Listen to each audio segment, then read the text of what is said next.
Wall Street's major indices were subdued in choppy trading on Friday, easing from the previous session's record highs, but they remained on track to log gains in a week of economic reports that solidified expectations for interest rate cuts.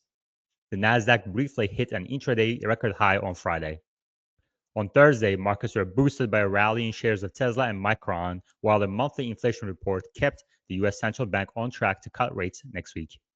Traders were already pricing in a 25 base point easing in monetary policy after a series of recent indicators had shown that labor market was worse than previously thought. The bleak August non-farm payrolls, however, brought up bets of a bigger 50 basis point cut that currently stands at 7.5%, CME FedWatch tool showed. I don't think there's any chance of that. After the inflation data, market pricing now reflects expectations for 3/4 point cuts, one at each remaining Fed meeting this year. We'll see about that. Quote, we're likely going to see 75 basis points one way or another this year, and likely another 50 to 75 basis points over the next 12 months. I don't know. A preliminary reading of the University of Michigan's Consumer Sentiment Index for September came in at 55.4 compared with estimates of 58.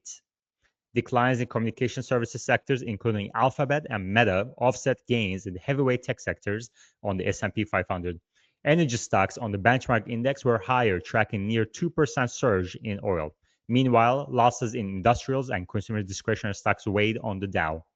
Nevertheless, all three major indices are poised to record weekly gains, largely helped by a revival in AI trade after cloud computing giant Oracle's upbeat forecast on Tuesday.